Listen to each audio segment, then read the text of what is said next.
Jumpa lagi di Neng Review.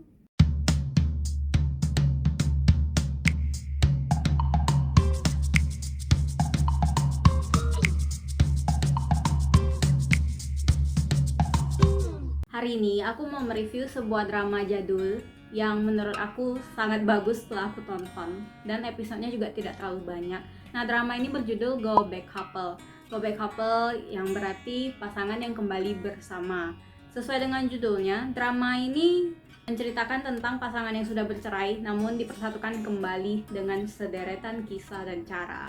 Drama ini sendiri diperankan oleh Jang Nara sebagai pemeran utama wanitanya, yaitu sebagai Ma Jin Joo, dan kemudian untuk male lead-nya itu diperankan oleh Son Ho Jun sebagai Choi Bando.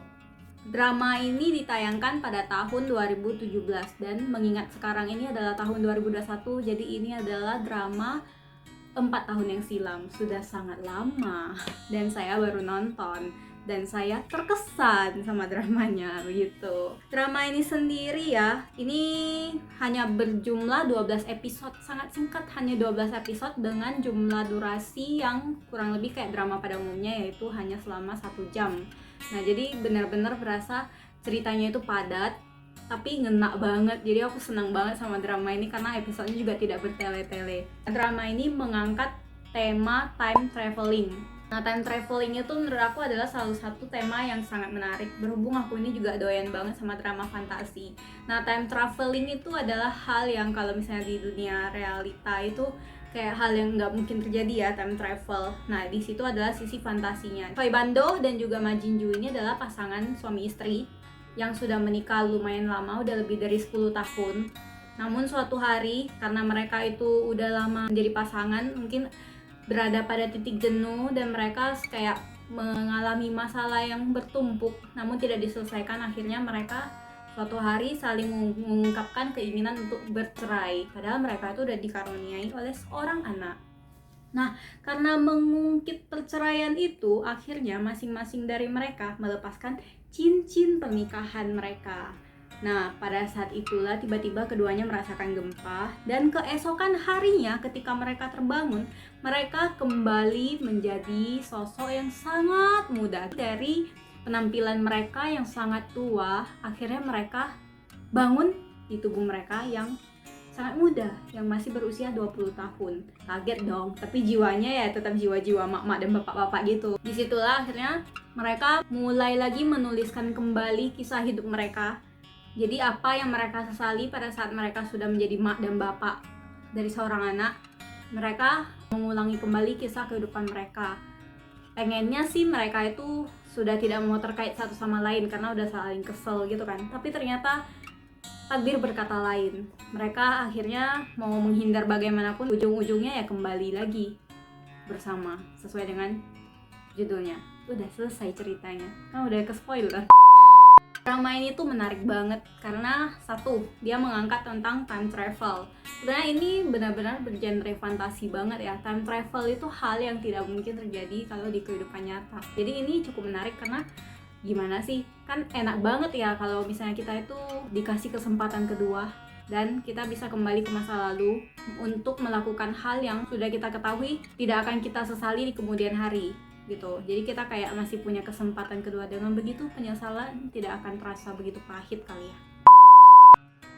Yang bikin drama ini menarik adalah karena pemerannya Jang Nara.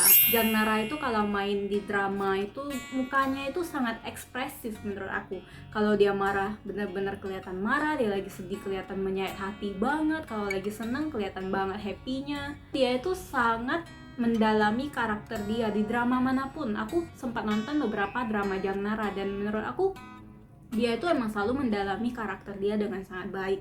Ekspresif banget mukanya. Dan di sini pun mau dia waktu di karakter muda, di karakter tua, dapet banget gitu. Cara dia ngomong dan mimik wajahnya itu benar-benar dapat banget. Jadi cocok banget dia sama karakter yang dia peranin sebagai Ma Jin Joo di drama satu ini. Nah, untuk male lead-nya sendiri, menurut aku Choi Bando itu juga digambarkan sebagai orang yang sebenarnya punya hati yang sangat tulus. Hanya aja mungkin dia itu bukan tipikal pria yang sempurna. Jadi dia itu bukan tokoh utama yang sempurna, yang kaya raya, yang sangat pintar, yang jadi rebutan para wanita. Tidak, dia hanya orang yang biasa saja, tapi dia memiliki satu hati yang sangat-sangat tulus. Di sini aku suka banget bagaimana tokoh ini digambarkan sebagai tokoh yang benar-benar biasa aja. Jadi sebagai penonton tuh aku sebenarnya tidak terlalu condong sebagai timnya Choi Bando ini awalnya, tapi perlahan-lahan kita akan dibuka satu persatu tuh kelebihannya Choi Bando itu seperti apa, sebenarnya Choi Bando itu orangnya seperti apa. Dari awalnya dia tertutup, lama-lama kita tuh kayak jadi berpindah tim ke dia gitu. Aku suka banget di situ. Dia itu karakter yang sebenarnya seperti intan yang tersembunyi, cailah bahasanya ya. Terus yang ketiga, aku suka banget chemistry antara si Choi Bando sama Ma Jinjo ini. Aku tuh kalau nonton kadang suka juga ya jadi kena sindrom second lead gitu. Tapi di sini second leadnya itu ternyata si Jang Kyung. Jadi Jang Kyung itu adalah second lead di sini. Aku melihat ada Jang Kyung di sini.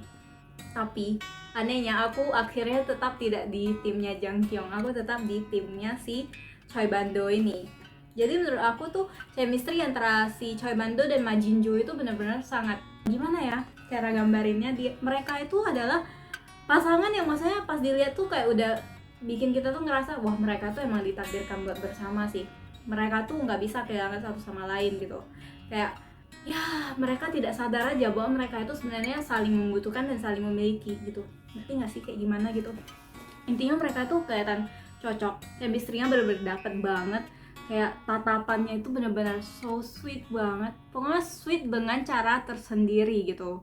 Lalu di sini juga menurut aku yang bikin jadi makin seru ceritanya adalah pada saat mereka itu, jadi pada saat mereka di kehidupan yang sebenarnya, yang di usia ketika mereka 38 tahun, mereka akan ketemu dengan orang-orang yang sebenarnya ada di masa lalu mereka. Dan ketika mereka kembali ke masa lalu, ketemunya orang-orangnya itu juga yang sudah terlibat juga gitu. Nah, di sini aku melihat mereka itu berhasil merubah kehidupan mereka yang harusnya cukup buruk, akhirnya mulai lebih membaik. Karena mereka jadi orang yang lebih dewasa ketika mereka kembali. Mereka tuh menjadi orang yang lebih dewasa, bukan lagi tipikal anak-anak kecil yang penakut atau bagaimana. Jadi mereka sudah tahu bagaimana harus menyelesaikan suatu masalah dan apa yang baik, apa yang benar, apa yang harus mereka lakukan supaya tidak disesali di kemudian hari. Nah, itu yang terjadi. Jadi kayak kita tuh bisa melihat bahwa mereka itu emang ada perubahan karakternya gitu. Mereka belajar dari sesuatu. Ketika ada hal buruk yang terjadi, mereka belajar gitu di situ. Nah, aku sukanya itu karena mereka di situ memperlihatkan banget sisi bahwa sebenarnya penyesalan itu selalu ada. Namun orang-orang itu berhak untuk dapat kesempatan kedua. Terus yang kedua adalah bagaimana sih mereka itu seharusnya saling berkomunikasi, saling terbuka. Karena ya namanya manusia itu bukan cenayang ya.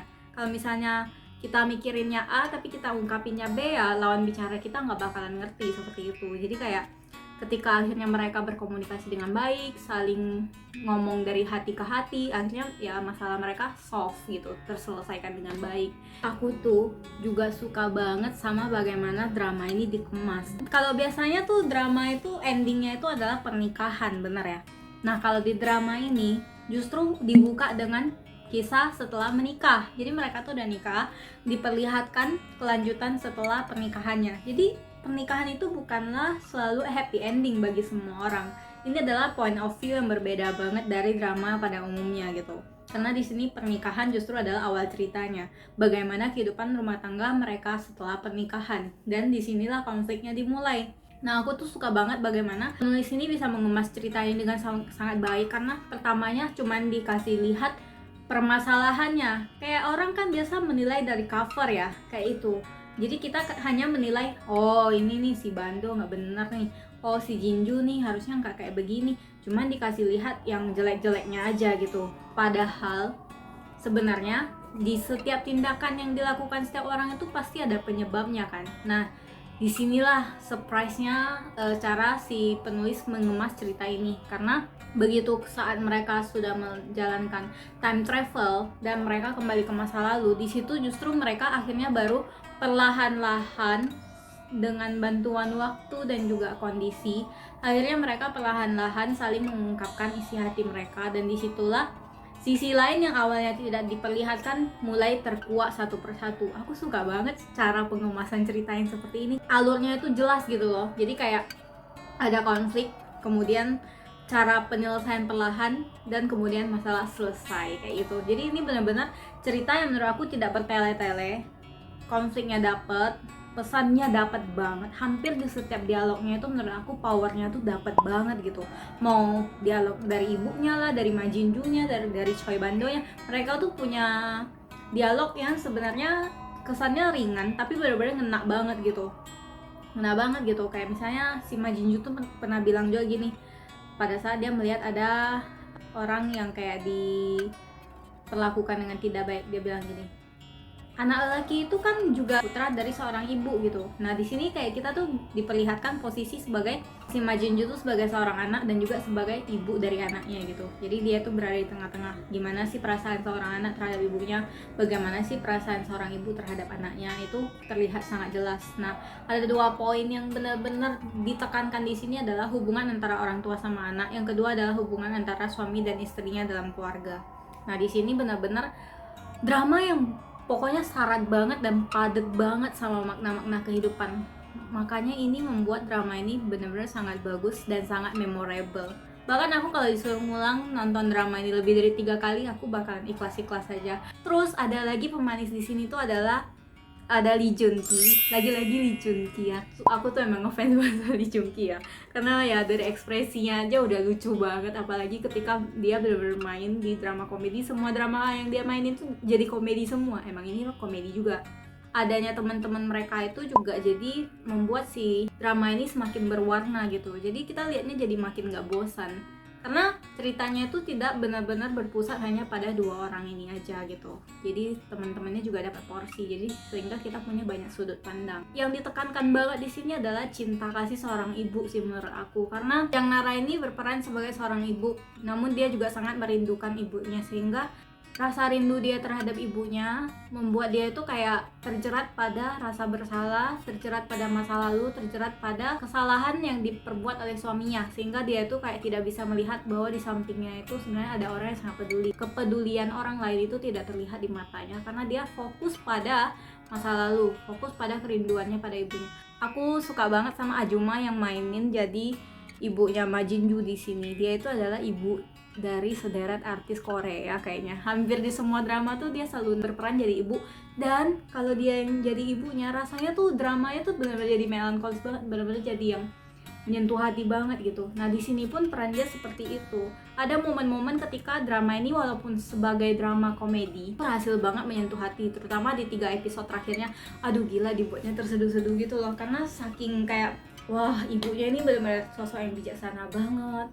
Ketika si Jang Nara ini juga menunjukkan sosok keibuannya yang sangat merindukan anaknya. Di sini benar-benar emosi penonton tuh kayak terkuras banget gitu. Drama ini sendiri menurut aku benar-benar, aku menyesal sih baru nonton ini di tahun 2021. Kenapa aku nggak menemukan drama ini lebih cepat? Jadi aku benar-benar suka banget sama drama ini. Aku nggak bisa menjelaskan secara detailnya bagaimana ya. Pokoknya tuh aku merasa drama ini tuh kayak punya sesuatu yang padat banget gitu. Ceritanya hanya 12 episode, tapi menurut aku ini semua udah terangkum dengan baik. Aku merasa puas banget sama jalan ceritanya, nilai yang di dalamnya, sama endingnya. Aku puas sama semuanya, bener-bener puas. Menurut aku sih porsinya udah cukup sih, karena sebenarnya kan inti permasalahannya adalah bagaimana mereka itu awalnya bercerai, kemudian mereka itu kembali lagi untuk mencari sumber akar permasalahan mereka, dan kemudian mereka bisa kembali bersama. Udah tercapai gitu, dan aku sangat puas banget semua itu. Aku suka banget pokoknya sama drama ini, secara jalan cerita, secara chemistry antar pemainnya, secara nilai-nilai yang terkandung di dalamnya, komedinya aku suka semuanya aku suka banget. Habis nonton itu aku merasa wow, amazing gitu. Emang ini fantasi yang tidak bisa terjadi di kehidupan nyata, namun menurut aku nilai-nilai yang ada di drama ini sangat realistis. Dan maksudku itu, siapa sih yang nggak pernah menyesal gitu? Semua orang tuh pernah menyesal, tapi mereka itu maksudnya berhak dapat kesempatan kedua gitu.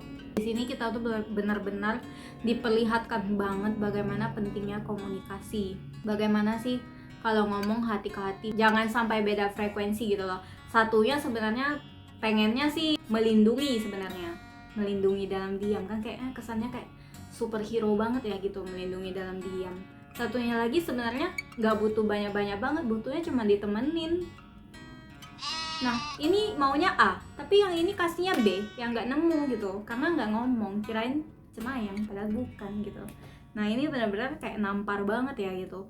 Komunikasi yang salah itu benar-benar bisa memperburuk keadaan banget gitu. Ini sih yang ingin disampaikan dari drama fantasi yang super fantastis ini. Lalu ada hal-hal lain yang mesti kita pelajari banget di sini itu adalah bahwa emang ada beberapa hal yang mau dibolak-balik berapa kali pun, diulang-ulang berapa kali pun itu nggak bisa diubah. Contohnya aja takdir mereka. Mau ngindarin segimanapun kalau udah takdir ya bohwat gitu kan. Drama ini rekomendasi nggak sih? Menurut aku sih rekomendasi banget ya. Banget, seriusan banget. Nonton, please nonton. Kalau lagi cari drama komedi romance, please nonton ini. Ini drama komedi romance yang dapet banget, secara komedinya dapet, menyentuh hatinya dapet, keluarganya dapet, slice of life-nya dapet, padat, pokoknya padat banget. Ini drama yang benar-benar padat banget, nggak bertele-tele, romance-nya juga nggak lebay, tapi ya dapet aja. Ada sih yang pasangan lebaynya, tapi tetap aja maksudnya nggak nyesel sih nontonnya. Aku suka banget, benar-benar suka itu. Permasalahan yang muncul di drama ini tuh sebenarnya mungkin saja bisa dialami orang-orang, terutama masalah komunikasi itu hal yang benar-benar penting.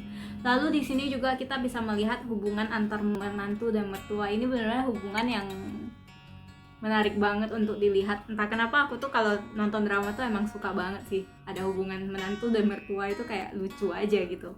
Nah di sini tapi menantu sama mertuanya ya cocok gitu, jadi kayak berasa kayak anak sendiri gitu loh. Benar-benar sesuatu yang bikin happy banget nontonnya gitu, adem aja pokoknya nontonnya.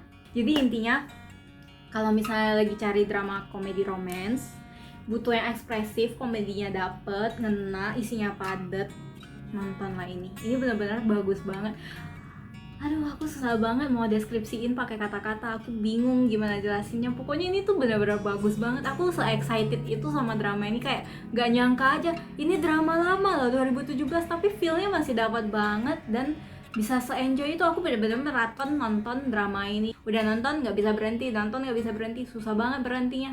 Dan sekian aja review dari aku, semoga bisa jadi referensi dan see you on next video. Bye bye.